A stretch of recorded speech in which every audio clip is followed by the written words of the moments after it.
완화가 진행이 된다라고 한다면 연초부터 이제 신년 랠리가 나오는 것이 아니라 연 막판부터 강력한 매수세에 따른 랠리가 나올 수가 있습니다. 개인의 주도가 굉장히 강했던 섹터, 뭐 다들 머릿속에 바로 떠오르시는 게 있어요.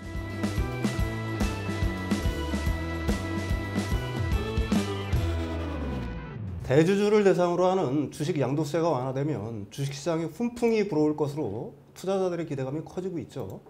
양도세 완화에 따른 주식시장의 변화와 수혜받을 종목은 어떤 것이 있는지 살펴보겠습니다. 헤르메스삭 하창한 본부장과 함께합니다. 안녕하세요. 네, 안녕하십니까. 먼저 이번 주 증시 상황 좀 살펴봐 주시죠. 네, 이번 주 뭐 주식의 흐름 상당히 좀 좋은 상황이 유지가 되고 있습니다. 뭐 지수 같은 경우도 계속적인 좀 우상향이 나타나고 있고요. 그다음에 이제 미국장에서도 지금 사실 이제 뭐 연속적인 상승력이 나오면서 좋은 기조들이 좀 유지가 되고 있죠. 다만 좀 아쉬운 것은 외국인의 수급이 조금 약하다는 점과 환율이 이제 1,300원대에 좀 붙어 있다라는 점이 조금 아쉬운 부분인데 그래도 이제 뭐 오늘 같은 경우는 외국인의 좀 수급이 들어오고 있는 상황이거든요. 그래서 그렇게 뭐 나쁘지는 않은 것 같고요.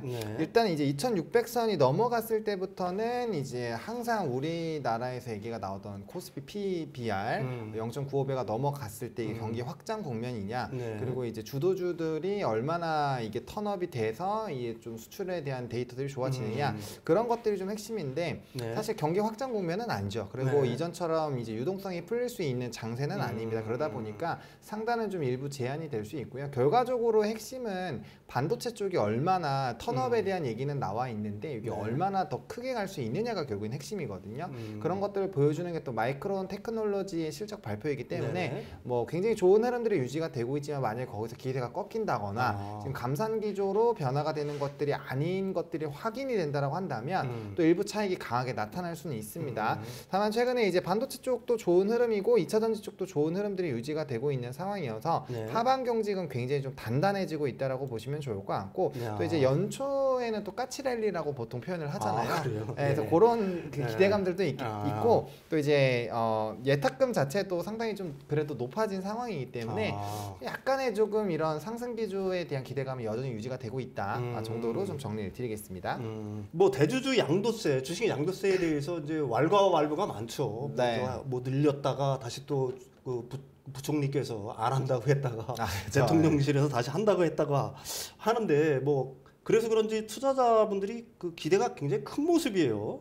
우선 어떤 내용들이 오고 가고 있는지 일단 전해주시죠. 뭐 말씀해주신 것처럼 사실 이제 대주주에 대한 한도 자체가 뭐 30억으로 됐다가 지금 50억까지 얘기가 좀 확대가 되어 있는 상황이고 조금 진행이 된다라고 한다면 아무래도 이제 매수의 좀 하방이 상당히 좀 경직이 될 수 있기 때문에 거기에 따른 좀 긍정적인 영향은 좀 나올 수 있다라는 관점으로 보시면 좋을 것 같고 어쨌든 뭐 주식 양도세 완화가 이루어지면 주식시장은 과연 어떻게 달라지는지 궁금해하시는 분들이 많을 것 같은데요. 주식 시장에는 어떤 변화가 일어나는지 말씀해 주시죠.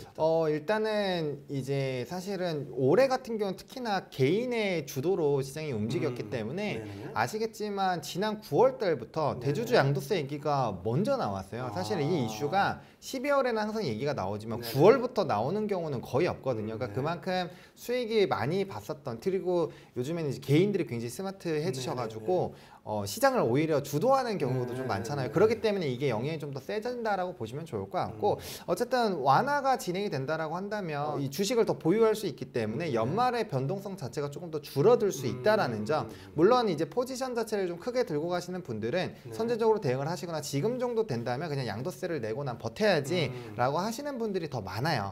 그런 상황이어서 어쨌든 그런 부분이 들어온다면 연말에 지금 빠져 있고 보통 통상적으로 연말에 이런 개인 매도들이 많이 나오면서 빠진 부분들을 연초에 빠르게 메우는 상황이 발생이 되는데 그게 이제 땡겨져서 진행이 되겠죠. 그러면 연초부터 이제 신년 랠리가 나오는 것이 아니라 연 막판부터 강력한 매수세에 따른 랠리가 나올 수가 있습니다. 그리고 사실 기간에서도 포지션을 좀 정리하는 그런 기간인데 이게 만약에 변동이 된다고 한다면 이제 강한 매수세가 들어올 거기 때문에 그 부분을 조금 더 강하게 진행을 할 수도 있거든요. 그래서 수급의 변동성이 상당히 높아지고 뭐 유동성도 높아지게 되겠고 그다음에 아무래도 투자 심리 자체가 상당히 개선이 되기 때문에 보수적으로 단기적으로 투자를 하시는 분들도 굉장히 좀 공격적으로 투자를 할 수가 있겠죠. 네. 그래서 그런 부분에서는 상당히 매수에 대한 이런 심리가 강해지면서 시장 자체가 더 강하게 움직일 수 있다는 부분이 핵심이지 않을까 좀 말씀을 드리겠습니다. 어쨌든 뭐 양도세를 완화하게 되면 시장에 일단 긍정적인 어떤 사인이라고 봐도 그렇죠. 뭐 좋겠죠. 예. 네.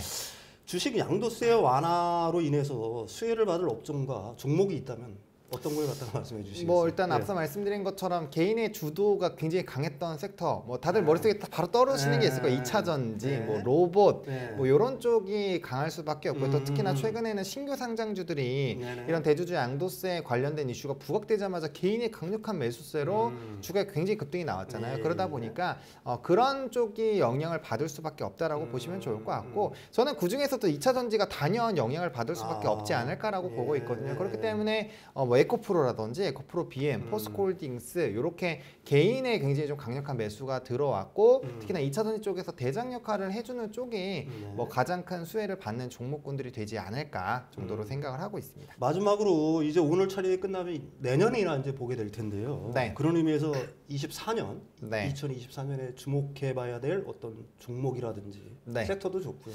주식이 있다면 어떤 걸 갖다 추천해 주시겠어요? 일단은 저는 주식을 먼저 말씀을 드리면 주식은 삼성전자를 보셔야 된다고 생각합니다. 물론 지금 하이닉스가 굉장히 치고 나가고 있지만 뭐 금일 같은 경우도 이제 퀄컴에 대한 좀 퀄테스트에 대한 좀 좋은 얘기가 나왔거든요. 이게 사실은 내년 초에 결과치가 나올 텐데 만약에 삼성전자가 이제 엔비디아발 관련된 이런 테스트를 통과를 해서 진행이 된다라고 한다면 하이닉스와의 격차가 상당히 많이 벌어져 있기 때문에 이걸 굉장히 빠르게 잡아갈 겁니다. 그리고 그렇게 된다라고 한다면 지수의 상방도 더 높아질 수밖에 없겠죠. 그리고 아시겠지만 지금 HBM이라는 변수가 생기긴 했지만 과거에 삼성전자가 먼저 치고 가도 결과적으로 하이닉스가 다 쫓아갔고요. 하이닉스가 먼저 쫓아가도 삼성전자가 다 쫓아갔거든요. 그래서 그 격차가 거의 없는 수준으로 줄어들기 때문에 하이닉스가 연초의 상승력과 삼성의 상승력을 본다면 괴리가 지금 상당히 많이 발생을 했거든요. 그렇기 때문에 주도주가 아직 변하지 않는 상황에서 본다라고 한다면 뭐 종목은 단연 삼성전자를 좀 주목해 보시면 좋을 것 같고 저는 이제 2분기 피크아웃 나오기 전까지는 반도체를 일단 좀 중심적으로 보시면 좋을 것 같고요. 그다음에 이제 좀 1분기부터는 바이오를 좀 강하게 보시면 좋을 거라고 생각을 하고 있는데 물론 이제 1월 달에 JP모건 헬스케어 컨퍼런스가 있기 때문에 이미 연초부터 좀 핫하게 움직일 가능성을 배제할 수 없지만 저는 그런 이제 컨퍼런스에 단순히 참여하고 임상의 발표가 나는 기업들 위주로 보시는 것도 뭐 단기적인 트레이닝으로 가능은 하겠지만 그게 아니라 저는 실적이 잘 나오는 대형주들을 좀 집중해서 보시면 좋을 것 같습니다. 뭐 대표적으로 뭐 삼성바이오로직스라든지 뭐 셀트리온, 한미약품 이렇게 금리 인상기 굉장히 이쪽 성장주이긴 힘든 시기인데도 불구하고 실적이 잘 나왔거든요. 특히나 뭐 삼성바이오로직스는 글로벌 피어 그룹들이 다 박살나는 동안에 유일하게 상반기 내내 실적이 좋고 올해 실적이 상당히 좋아지면서 캐파 자체가 좋아졌거든요. 그리고 뭐 바이오 쪽에서는 TSMC라고 보셔도 되기 때문에 그 과거의 성장을 본다라고 한다면 뭐 굉장히 좋겠죠. 그래서 실적이 나오는데 금리 인하 시기로 완전 넘어간다라고 한다면 이 2년 동안 굉장히 힘들었거든요. 바이오가. 그렇다면은 바닥권에서 굉장히 좀 강하게 올라갈 수 있겠죠. 그래서 상반기 쪽에는 반도체를 여전히 좀 집중해서 보시되 이제 점진적으로 바이오라든지 성장이 강하게 나타날 수 있는 성장주들 중에서 좀 대장 역할을 해줄 수 있는 뭐 대표적으로 로봇이나 뭐 AI 쪽도 될 수가 있겠죠. 그런 쪽으로 수급이 확산이 될 가능성이 높은데 저는 그 중에서도 바이오를 가장 좀 강력하게 제약 바이오 쪽을 말씀을 드리고 싶습니다. 오늘 전해드린 정보들 잘 참고하셔서 성공적인 투자하시길 바라겠습니다. 오늘 말씀 감사합니다. 네, 고맙습니다.